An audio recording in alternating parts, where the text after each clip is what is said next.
And I am today very excited to present about a user adoption of HR software applications. So let's see here. I want to get a little bit into the introduction and do a little bit of an overview. And let's see here. So a little bit about me. Up until last June, I ran a marketing agency called, well, I co-founded a marketing agency called Tincup. And Tincup focused exclusively on the HR software and services market, so people that sold into HR. Last June, I sold my half of the company to my business partner and exited gracefully to focus on what we're going to talk about today, which is what I believe is kind of the second frontier of SaaS-related HR software applications. And really, in particular, what I want you all to get from today's session is a couple takeaways. Let's see. All right. Let's see here.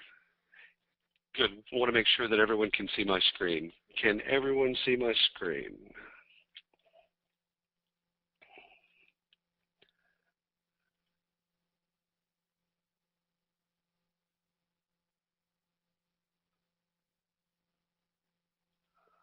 Okay, let's see. I think I've gotten that technical glitch out of the way.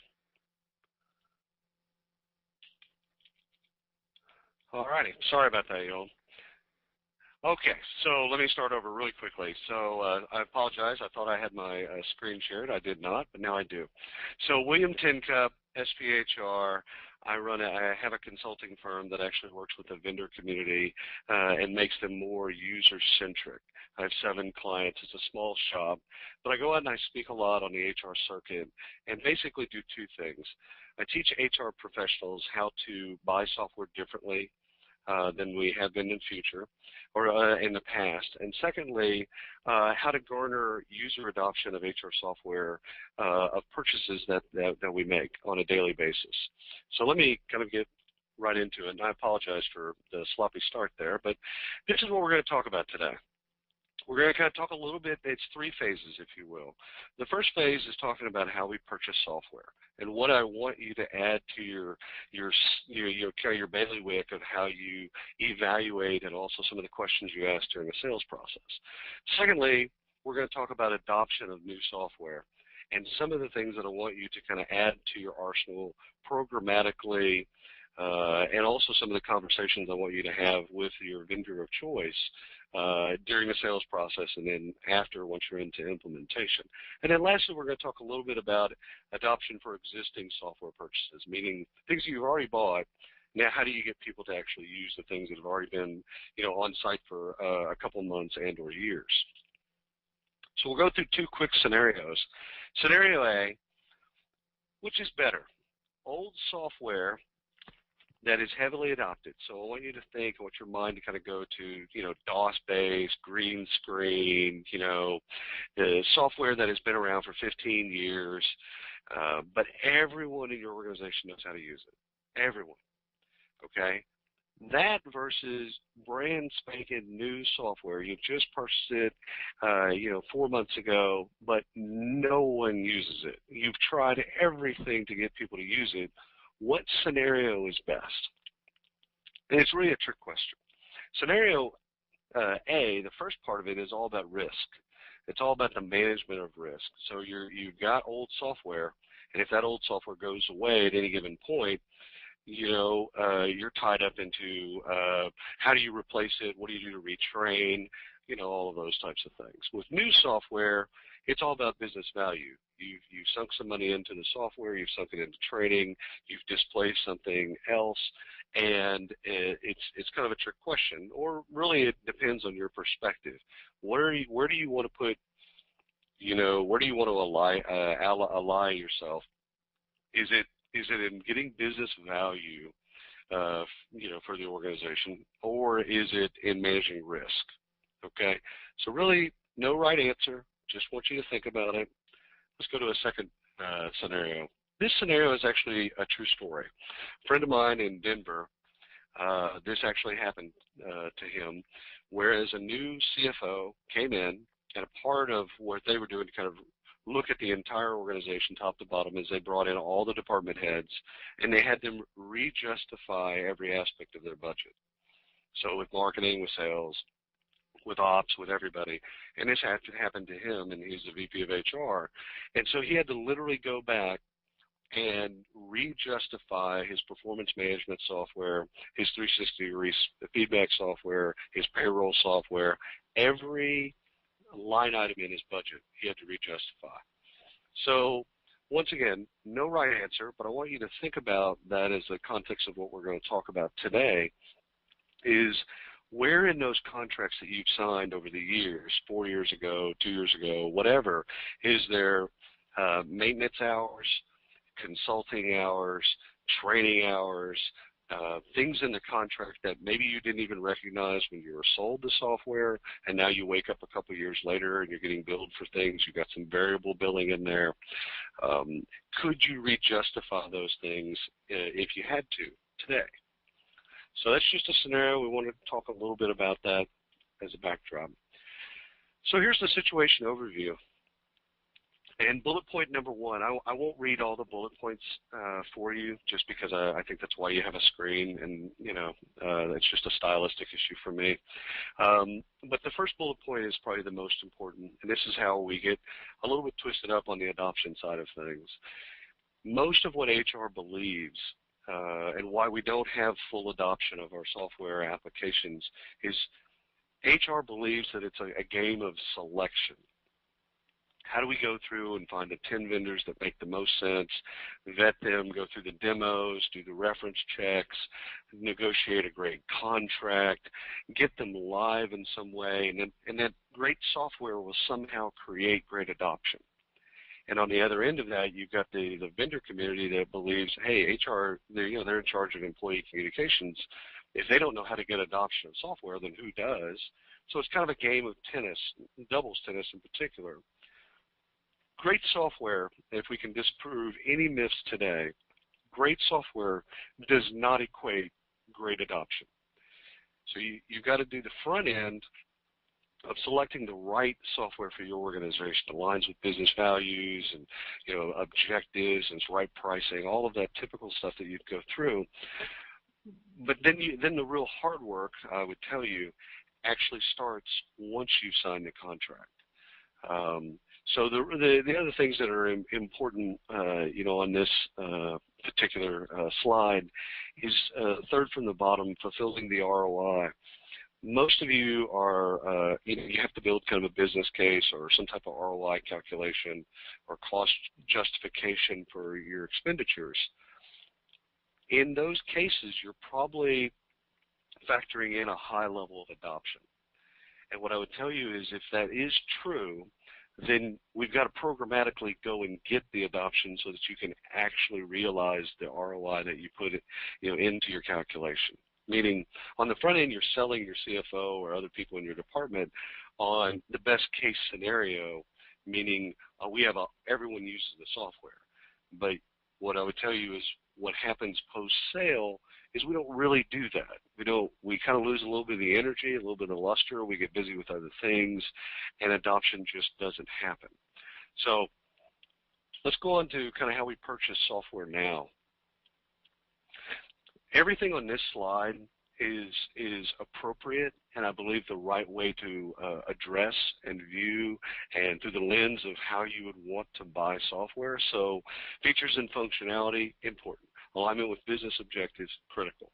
The UI, making sure that you're dealing with intuitive software, yeah, do that. Building out a business case for software, check, got to do that. Fit to the organization, cultural fit, and otherwise, check, check, check. This list is the list that each of you already have, either consciously or subconsciously. This is the list that you buy software, and probably other things on here, but this is the basic list of the way that you evaluate and purchase software today. I like this list. Don't want to take anything off of this list. However, I want to put some new things on that list. So this slide I'll actually kind of go through a little bit more in depth. I don't want you to ever pay for training of software, of HR software that you buy. I think it's horrible that a vendor would actually sell you based on training of their product. So here's what happens in the real world. You fall in love with a vendor, then basically, it's a per employee, per month type of license. You sign a 2-year deal. There's a maintenance agreement. Then there's some type of consulting hours in there, and then there's some type of training. And what happens most of the time is that HR looks at that budget and says, we got to whittle this down. We got to get this down. Let's take out training, which actually works against you on the adoption side. So on the front end, it makes it cost less. But on the back side, you don't get the real value of the software because ultimately people aren't going to be trained in the way that they need to be trained around the software. So first things first, don't pay for training. Force your vendor into a discussion and just say, listen, this is how you become sticky. This is how we get adoption. I'm not paying for training. Just look at them, tell them that, and if they don't like that, go to the next vendor. Now, a couple other things that I want you to add to your questions in your sales process. One is ask them what their user adoption plan is. What I want you all to think about is how you collaboratively work together to create adoption. Adoption isn't just the vendor's responsibility, and it isn't just your responsibility as an HR leader. It's both. You work together. That's why it's extremely important to partner with people that you can collaborate with. If you don't feel like you can collaborate with them, you're not going to get the adoption that you want. Ultimately, you won't get the usage, you won't get the value, and it just fall apart. So only work with people that you feel like there's going to be a good collaborating partner. So ask them some of the tough questions up front, like what is your technology roadmap? If you're buying an LMS and 6 months from now they're going to integrate performance management into their LMS, you want to know that. You also want to know if they don't have a roadmap. So ask them. Just ask them these questions. So what is their adoption plan? What's the technology roadmap? Ask them to see audited financials. So one of the things you want to find out here, are they sitting on a ton of cash and maybe they're going to go out on an acquisition spree? Are they sitting on a ton of debt and potentially going to be acquired? And the reason that you want to know this as a buyer, as an informed buyer, acquisitions in this space are wonderful for the vendor community, the analyst community, consulting community, but they're actually really terrible, generally speaking, for the HR community. Okay? So you want to know, is this company going to be with me for the 3, 4, 5 years that we're going to be working together? And so one way to look at that is to look at their financials. And if they won't show you their financials and they hide behind, hey, we're a privately held firm, it's like, well, we are too, but you want my business, show me your financials. Ask them to see their Bill of Rights, the user's Bill of Rights. Once again, this is most companies don't have this, most software firms don't have this, but what you're really trying to drill into is, I want to know how you interact with users. Do you care about me as a buyer, or do you care about us as users? And you really want them to care about both the buying of software, purchasing of software, as well as how that translates to the front line of users. Go ahead and go down this list. Evaluate the strength of the user communities. Is it a LinkedIn-based community? Is it behind a veil? Can you look at it? Can you interact with users?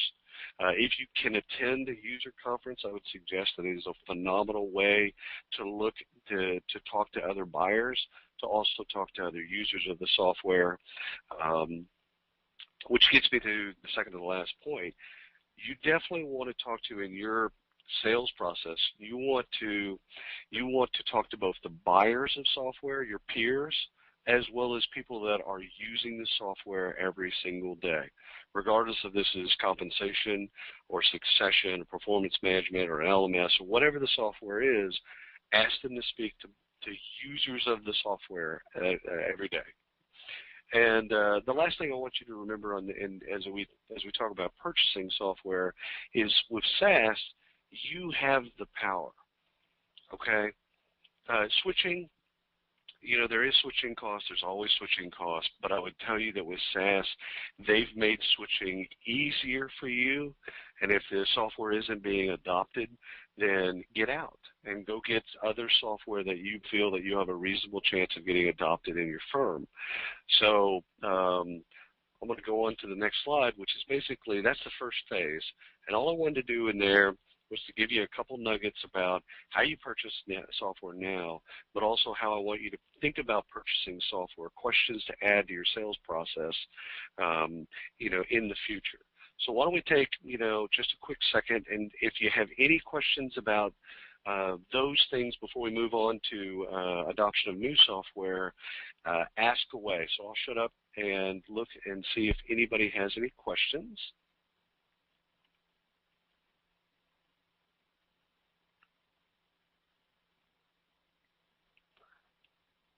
All righty. Okay, no worries. No questions so far. So let's go on to adoption. So here's going to be about 10 slides, okay?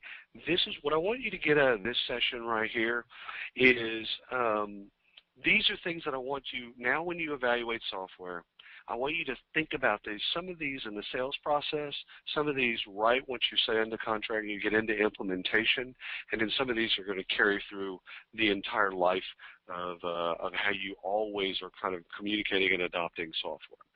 So comms, just for people's, just in case you're curious, comms is short for communications. So communications, assessment, training, onboarding, change, performance, succession, rewards, engagement, and metrics. So let's see here. All right, comms. So as I said before, one of the things you want to do is you want to work collaboratively with your partner. So when you're in the sales process, you're evaluating, let's say compensation software. When you're evaluating software, you're evaluating a sales team, hopefully to bring some other folks into the process with you. But on one level, you're also looking, is this a partner that I can work with to get to garner user adoption once the sale is done? So what I call post-sale. Can I work with this group? And really out of this slide, the nugget that I want you to remember is that you know your audience. So you know your HR audience, your manager audience, your admins, your frontline, your executives, however you want to carve up your entire company into audience groups. You know your audience, they know their software.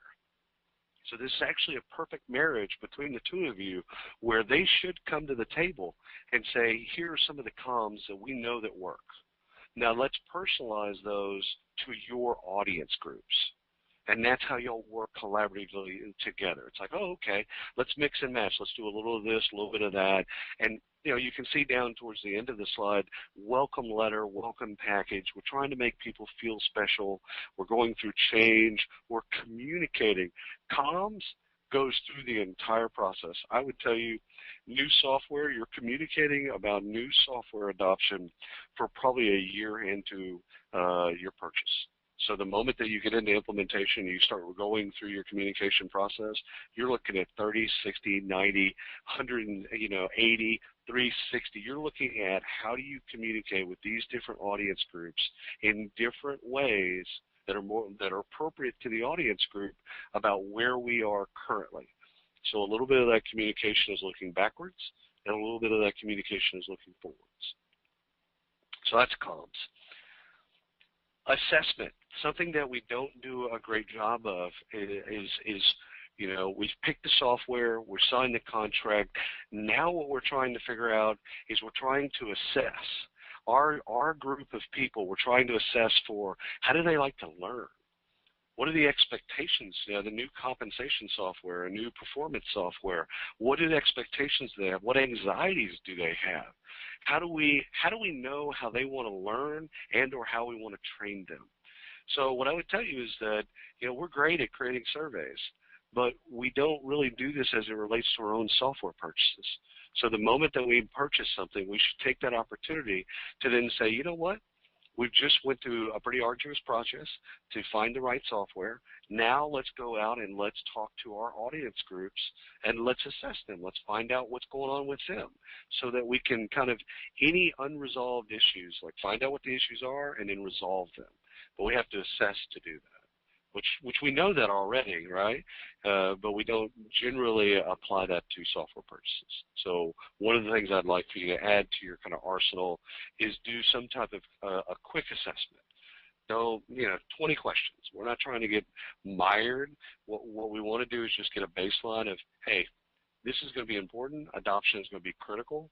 So let's see if there's anything here, learning styles. Hell, if we just focus on the learning style side of things, that's great. Training. So this is why you're going to ask for a bunch of training up on the front end. So let's take the last side and this side together. What if you negotiate for training with your particular vendor of choice, and they say, you know what, we're going to have tons of webinars. You can have all the webinar content for free. And you say, that's phenomenal, love it, done. And then you assess your audience and you find out, well, the problem is my audience doesn't respond to webinars. They don't really learn via webinars. They like to read, they need one-on-one, they need in-person training, just that's not their learning style of choice. Well, you just negotiated a ton of content for free, but it's not going to really resolve the learning issues that you need, the training issues that you need. So one of the things that you have to then solve for is what's important for us to teach, what's important for them to learn, what content should be delivered, and how should the content be delivered. So these are your typical kind of learning and training questions, right? But we're applying that logic, if you will, to software user adoption, okay? So just once again, I want you to get a nugget, put it in the back of your head. Once you make that purchase, it's like, what do I need to do training-wise? How do I then assess for my different learning styles and then provide content that's appropriate, etc. So onboarding. This is a truism. Change hurts. Every time we go through one of these new adoptions, if you will, change is painful. It hurts. But what we underestimate is that people, no matter what we're displacing, they were comfortable in what they were doing before. So even if it was crappy old software, they were accustomed to it. It was the known. And we've just ripped that out and put something that's unknown. And so what we want to do in onboarding is treat people humanely, make them feel special about what's going on, make them a part of it in some ways. And I think the most important bullet point on this entire slide is create excitement for the new way. Yeah, you used to do it this way, which took 3 clicks. Now with the new software, it's 1 click. So you did it this way, you're doing it this way.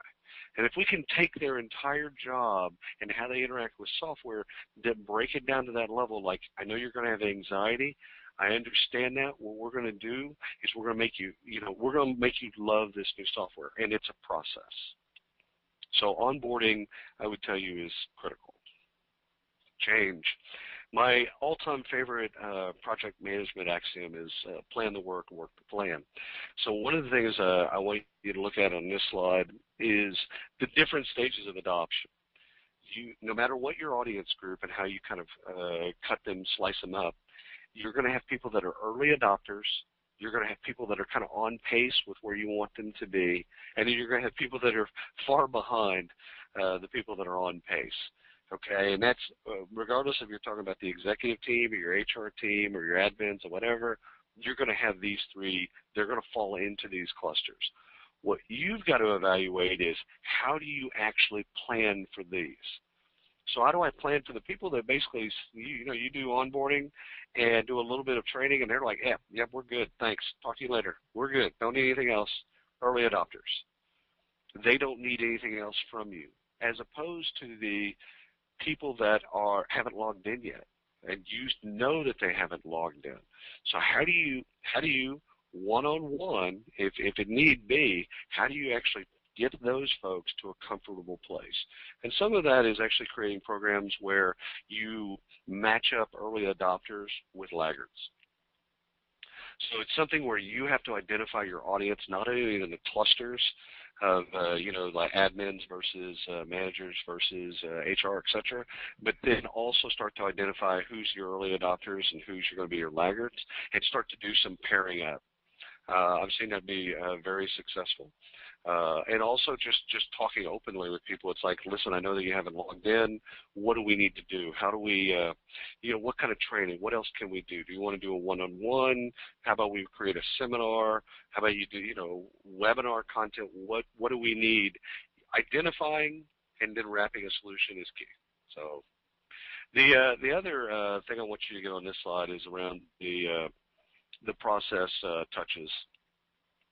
You're thinking about this in your comp strategy on what you need to do 30, 60, 90, a rolling 30, 60, 90 when you go through your implementation. So after implementation, what generally happens is the air kind of comes out of the bag and we focus on other things, and then we have people that leave the firm or shift around in different departments, and we haven't really kept in communication with folks. So one of the things I would tell you is that having a great project manager that has a plan for what the touches are, different audience groups, different communications, but also monitoring, how we're doing on usage, where we are, where are we at in adoption, like what is the goal and how we're doing. And the last bullet point, long term, how will you manage periodic check-ins? I would tell you that as you're thinking about that in the implementation phase, if you're thinking that thought, you're going to be fine. It's most of the time we're not thinking that thought. That's why we don't get the adoption that we want. Performance. Okay, here's a way to get adoption. Tell people that you're going to add it to their performance review. So we're launching a brand new performance management application. We're going to go through all this training. It's going to be phenomenal. You're going to love it. Oh, by the way, in 6 months when we have your performance review, adoption of that application is going to be on your review. Turns out that'll actually get people to use the software. So if you tell them that it will be a part of their performance evaluation, however you construct that in your organization, right there will get you an uptick in adoption. Also add software use to the job description. So when you have replacements, when you need to go out into the market and get other folks for that job, add that software, all the software applications that they're going to be using, add that to the job description. That they need to become proficient, they need to be able to certified, whatever the language needs to be, but ultimately you're communicating software usage and adoption, and skill in certain applications is critical to your performance at this job. So user certification program, a lot of vendors don't really have certification programs per se, but a lot of them will work with you to create kind of a 10, 20 question sort of simple kind of a baseline certification test. So what I would tell you is that's something to talk about in the sales process with your vendors. It's like, hey, listen, it's not enough that we're just going to get people live and adopting the software. I want to make sure that we have a baseline of knowledge with everyone that uses the software. Will you work with me? Can we create these certification exams together? And you'll be shocked to know that if you ask them, they'll help you. If they don't already have something off the shelf that they can create, they'll create it with you. Their implementation team will create it with you. But you'll want something that kind of helps you with that kind of baseline knowledge. Succession. I want you to think about adoption and software kind of users from the perspective of what are the critical roles versus what are the important roles. So let's say it's payroll software that you're dealing with. You have 2 payroll clerks that can run payroll globally for the organization, and both of them are in a car wreck. So, this is something you find out as you kind of get into these things, but I would tell you that the moment that you buy new software, look through the lens of succession for a moment. Look across your entire user population and start to establish, just like you do in regular succession, start to establish, hey, what are the important roles here? What are the critical roles? And what do I need to do to create some redundancy and or cross-train? And it's critical to know those things so that if you have movement, meaning someone leaves your firm, and or there's some type of an emergency, you know exactly how to triage that.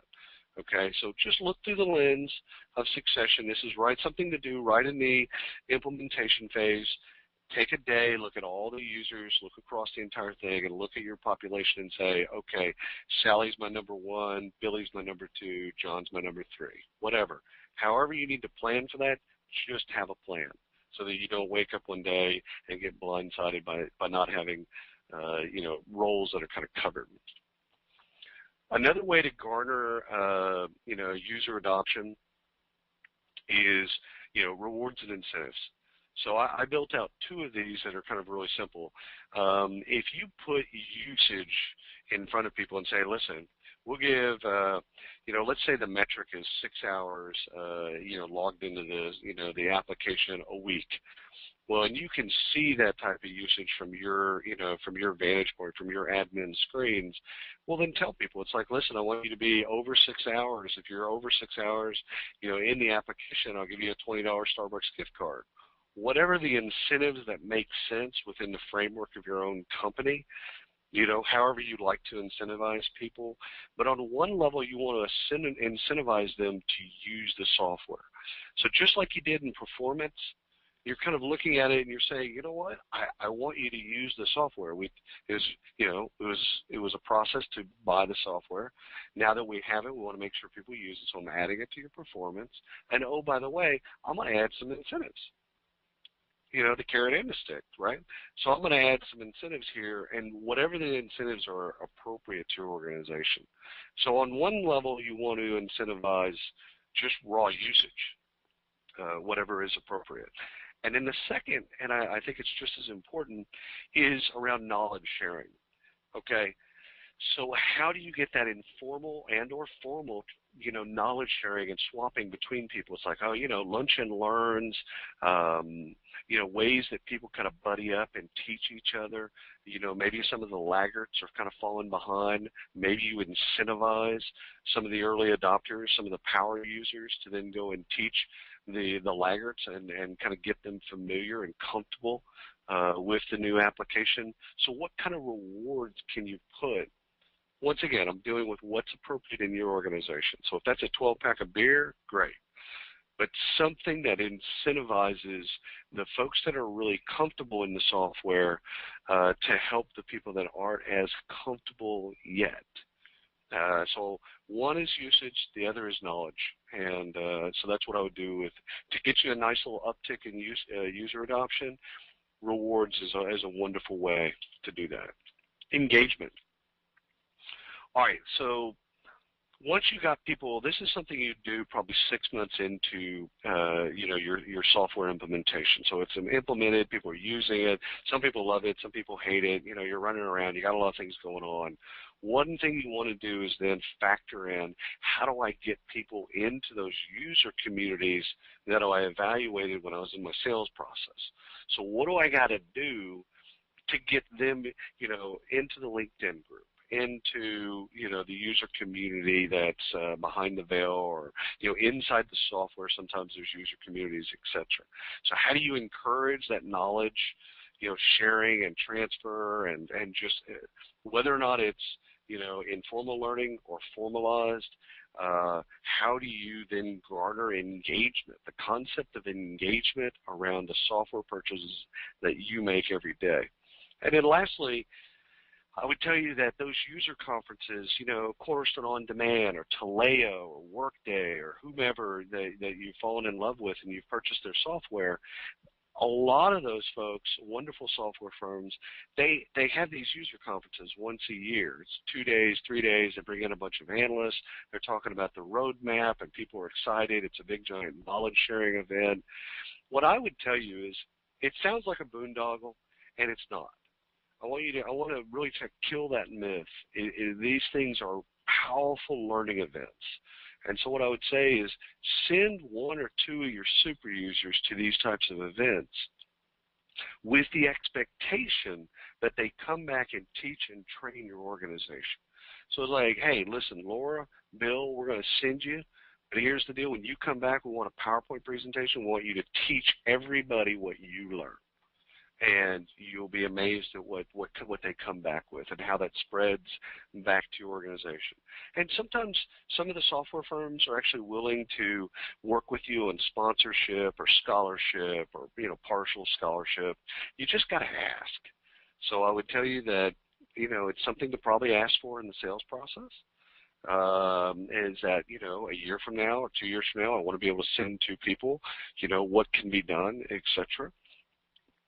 But this is a wonderful way to get engagement of your own power users, and also a great way to train internally. So metrics, these are two simple metrics. I would tell you that you're going to create more complex metrics. So you buy software, and one of the things after you go through the other 9 of these things that I have on the list, one of the things is you have to internally create a usage goal for yourself. And I don't know what that is because it's multivariable, right? If it's a payroll software and you need to be in it, 3 times a month, well, then that's one metric. But whatever the metric is, you need to have a usage goal for your team, for everyone that uses the software. So if you have 32 users, they have to log in once a month. They have to log in 5 times a month, 6 hours a day, whatever it is. Not only do you have to have a usage goal, you need to have the visibility and insight to be able to measure that goal. So one of the things to ask for in the sales process is some type of dashboard where you can see usage. You want to know, hey, I'm paying for these licenses.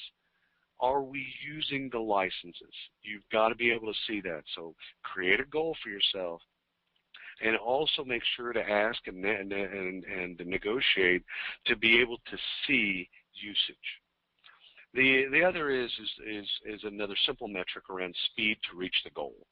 So once you've created whatever the goal is, then the next thing you would want to have on your list is, okay, now how fast can I get the entire team ramped up to said goal? So if it's 6 hours a day on average, how fast? Is it 3 months? Is it 6 months? Is it 7.5 months? How fast can we get the entire team to that goal? Okay.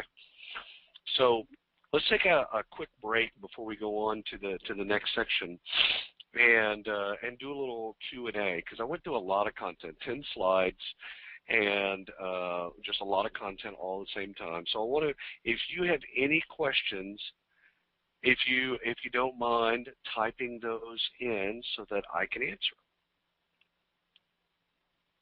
And I'm going to give it a second just to let people type in if they have anything.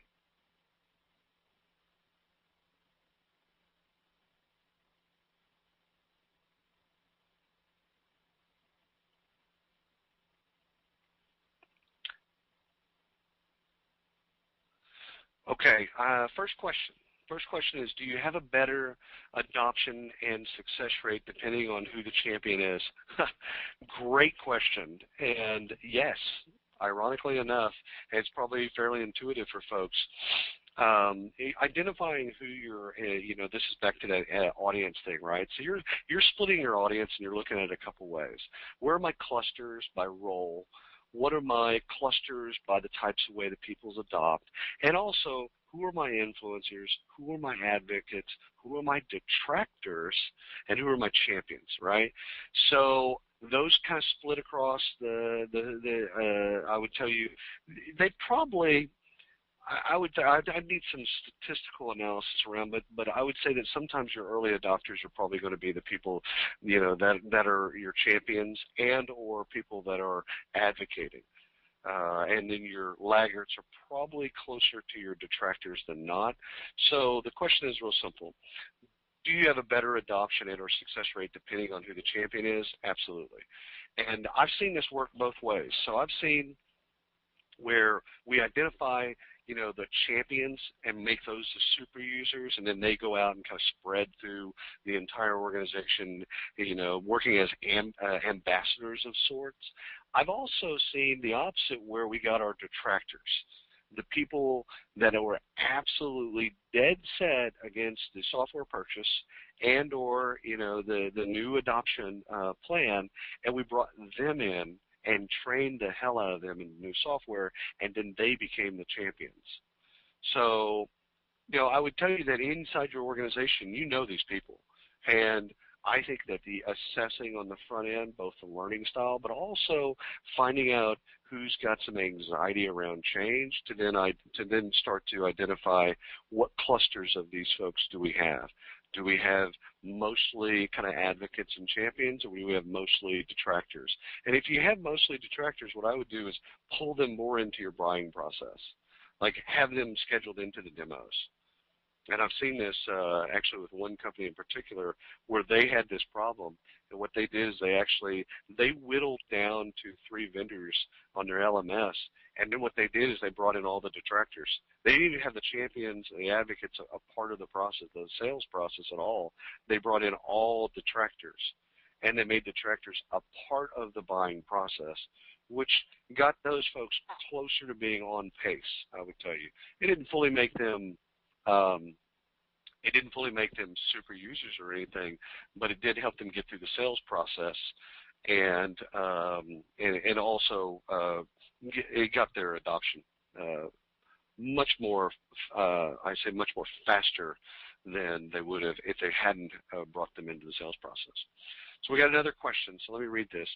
Another thing for purchasing software might be the cost, time, process, and responsible parts of leaving that software project to transfer to your data out if down the road you want a different product provided by someone else or brought back inside. So this is about, yes, this is about switching. And we were talking about SaaS earlier, and SaaS has made it easier to switch, but there's still cost to switching. But I would tell you that we're going to see over the next 18 months companies in our space that sell based on switching. So hear me out. Someone's going to come into you and say, hey, listen, who do you have for performance? Oh, okay, great. Wonderful firm. How much do you have on your contract? 3 months? We'll buy out the rest of your contract and switch you for free. And that will happen. It's happened in every other business enterprise software category. It has not happened in HR to my knowledge yet, but it will. But the question is rooted in, hey, there is cost. There's cost to then migrate that data. There's cost to terminating the contract. There's cost to training the individuals in new software and the downtime that's going to cost. There is a ton of software, what I would say is switching costs, but it's a lot less than it used to be with client-side server, server-side software. So when we used to have the solutions where you'd have an IT team and, basically your old ERP systems, there's a ton of cost there in trying to switch those things out. With SaaS, because you're leasing the software, you're not technically buying the software, switching cost is less. But great question, great question. Let's see, and do we have another? All right, that looks like all the questions on that section. So let's go. We've got about 15 minutes or so left. So let me go. This is going to be a little stark. And let me explain why this is so stark. So adoption for existing software purchases. The thing is, if you have software that's on, that's basically been purchased in the last couple of years, and you've got it, you've got it out there with your employees, and you feel like it's not being used. So a couple things you have to do to kind of get past the, the anecdotal and become more scientific. We've got to get a baseline. Let's take the feeling out of it and let's find out. So first thing is, can you garner any visibility or insight into real usage? So one of the things you want to do is go back to the vendor and say, hey, I want to see how we're using the software.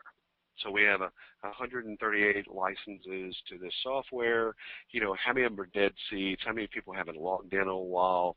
What is my usage? And if you can't see that, maybe the vendor can provide what your usage is. But you need to take this out of the anecdotal, and you need to prove to yourself, what is my baseline? Are we using at 20%? Are we using 50%? 3%? Are we not logging in at all? And this has happened. I mean, I've actually consulted with people that have a full-on ATS plugged into their website, plugged in, to their talent management, and no one's logged in. And no one's logged in in like 6 months. So this happens, I think, more frequently than we would probably all admit. Software goes unused. And one of the things I would tell you is that if you've got existing software, before you start applying, because I want you to apply what you just learned in the last 10 slides, but the first thing you need to apply is, I need to find out how much usage we have. Okay, what is my baseline? If you can do that yourself, then do it. If you have to get the vendor involved, do that. Then I want you to then have a hard discussion with your vendor. So this is now you've got to, if you haven't been interacting with them for 3 years, you pay the invoices, there's some support on their end, but really you haven't talked to anybody in quite a while. So now you've got to pick up the phone, email, whatever, and you've got to communicate and say, I need you back in my office now. We need to talk. And now you have to have a harder discussion around, we're not using the software. We're spending, $16,000 a month in this software, and I have 2 people that have logged in. So something's got to give here. Either we got to right-size the account and just pay for what we're using, or we got to figure out a way to get usage and adoption of usage. And so you'll know in that communication whether or not they're going to be a partner with you and they're going to collaborate and help you create adoption or not. And this is why this is so stark, because the first thing you have to do is go from the unknown to the known around usage. Then you have to then start looking at your contract. You have to start evaluating the vendor and bring the vendor back into the conversation of, hey, will you help me get adoption? If they'll help you get adoption, then don't go to the contract level. Don't do anything else. Work with them because they're already in. And I would tell you that instead of trying to, go and rip out something that's already there, you've already negotiated, you got, whatever, I would tell you that if you found a collaborating partner, even if after 3 years they haven't really been great, but now because you called them, that now they're really responsive and now they're willing to kind of work with you on the adoption side, that's what matters. It's now what matters. If they're willing to then work with you, pull out the last 10 slides and start working through them. It's like a brand new software. Like I would even kind of roll it out back again and make everyone excited about the software and start, like hit the reset button and start over by saying, hey, listen, we've had this software for a while. We got a new update. We're gonna put a bunch of time and energy and money and excitement around getting adoption of this software. Want everyone to be really excited, and then go through those 10 slides. Go through the performance side, go through the reward side, setting up metrics. Like pull all those slides back out, but treat it like new. So that's the happy side. The not so happy side is that you run into a vendor that tells you, yeah, tough, or they just don't respond, which is more often the case. What will happen is a vendor, you'll reach back out to a vendor that you've had for 3 years or 4 years, and then they just don't respond. Oh, you're not using the software? Yeah, and they just don't respond to you. Now, in that case, you've done your baseline, right, and you know that you're not using the software.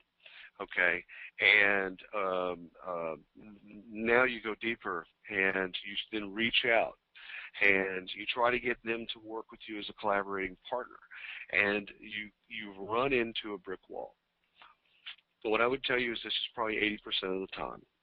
So beware that if you're listening to this and you've got software and you've already kind of feel like it's not being used, you're probably headed for a stark reality. And that is, you're going to have your in-house counsel or your attorneys look at your contract, and you need to find a way to get out of them.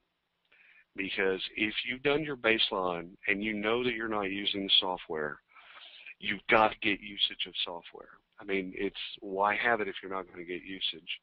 And so you're just basically, you're spending good money and you're not getting any value in return. So it becomes the stark reality of, okay, if you're not willing to work with me to garner adoption of your software, then you've got to find a way to get out. And at that point, now it is a game of switching. Now you've got to find a way. Now you go through the whole process and start to select other vendors in the category or in the same category, start to do the demos, get ready to negotiate a contract, and even work with them Like, hey, I'm going from this vendor and I want to go to y'all. Do you know how to go from one to the other? And you'll be amazed to learn that in most cases, they already have switched people. You know, if it's from payroll system A to payroll system B, they've done that. And I'll use real names just for as an example. Ceridian has switched people from ADP, and ADP has switched people from Ceridian. So, you know, in a lot of cases, they already know these things happen. But I want you to try to garner the insight first. Make sure you're bulletproof on usage. Make sure you really understand what your baseline is. And then start to kind of work through, can we work this out with the vendor? And if we can't work it out with the vendor, then I'm going to advise you, you're going to need to go into a real dark place and find a way to get out of the contract and find a new collaborative partner to work with so that you can get adoption of your software. This is just one slide. And the reason this is one slide is because everything in the last 10 slides is really what I want you to do to garner adoption.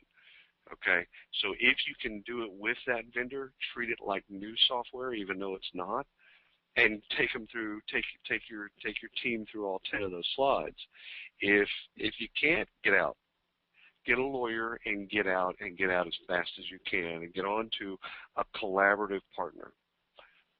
So let me take another quick time out and see if we have any other questions.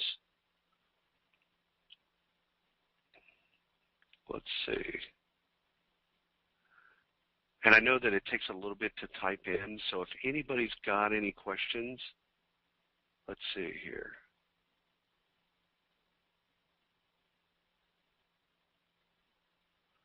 I'm going to give it just a second because I want to make sure we give people time.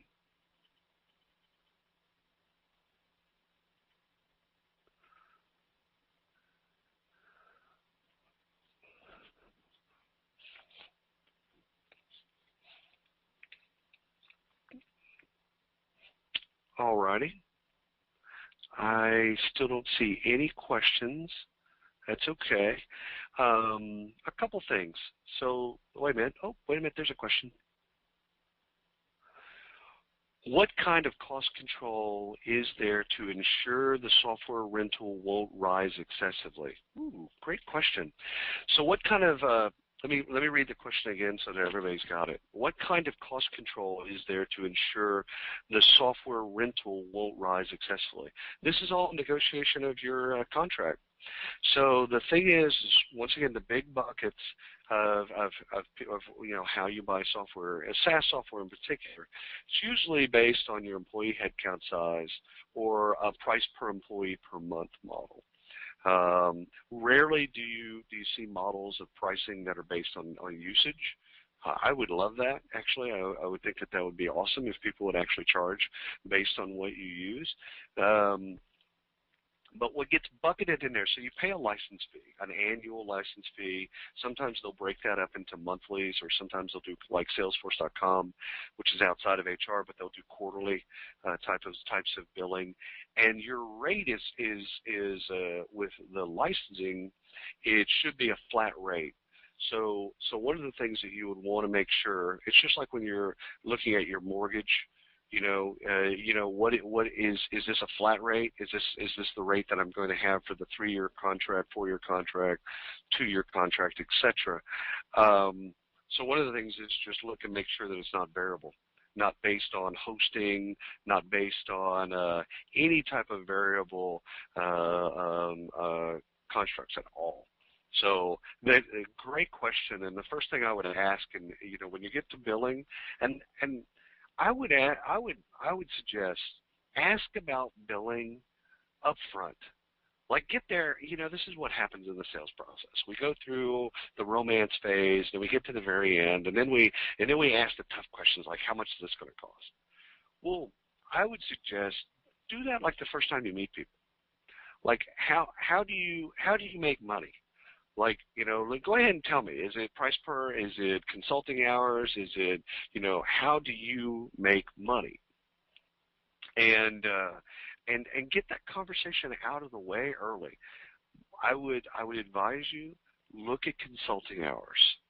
because a lot of contracts, I see a lot of contracts that there's their variable consulting rates, and the HR leaders have not asked estimates. So it just says in the contract consulting $300 an hour. But nowhere have we asked the tough questions. With a company of our size, HR complexity like ours, what do you estimate the consulting hours to be? You know, for the last companies that look like us, what do you expect that to be? And there are some vendors out there that vary their some of their implementation costs in the consulting hours. So I don't think it's the, you know, to the question, I don't think it's so much the rates of the license that go up as much frequently. I think it's consulting hours. Maintenance hours are usually fixed. Training hours are all at your discretion, which I've already advised you do not pay for ever, ever, ever, ever, ever, ever, ever, ever. But great question around pricing. Thank you, and I think that was from Colleen. Before we go on, we've got about 4 minutes. Do we have any other questions before I go on to the next two things? Okay. So one of the things that I would tell you, and I want you all to kind of have this in the back of your mind as you're evaluating software, when you're looking at software in the sales process, you're being sold based on features and functionality, okay? But if your users don't use those features, then they're not features, okay? So this simple little quip of a feature is not a feature unless users use said feature. I want you all to have that in the back of your mind, like, you know, you're selling me on, you know, that we can use this in mobile. And that sounds great. It'll be just blast down to my Droid. I love it. My iPhone or my iPad, I love it. And then all of a sudden your users don't use mobile for that particular application, then it's not a feature. It's got to be in alignment with what you believe your users will use and or how you're going to train people and get people to adopt those features. So really critical that you look at these things and you say to yourself, yeah, that's cute. I like that. That's great. I really like it. But how are we going to get my users to use that feature? Last thing. You know, the reason I agreed to do this this webinar is real simple. I want to be there, and you know, I make money from the HR vendor side. So I don't want you to ever think about like I'm trying to get consulting or anything like that. If you ever have a question and you just want to run something by me, this is what I do every single day. I help people kind of navigate and travail user adoption because I believe in that this is the second frontier of how we actually get the value of software, how we unlock that value is we get people to use the software. All the features, all the functionality that we're sold on the front end, this is how we do is we get people to adopt it. We get people excited about it. So this is all my contact information. If you ever need anything, just reach out. And I did have one question, so I'll go back up to it real quick. Just a comment that a feature is not a feature unless you use it. The same holds true for the data fields. Ain't that the truth? That's a good way to end the session. Listen, everyone, thank you very much for, you know, you could have done anything today and you were here, and I appreciate that. If I can ever be of a resource to you, please reach out. And that's all I got. Sherry, it's yours.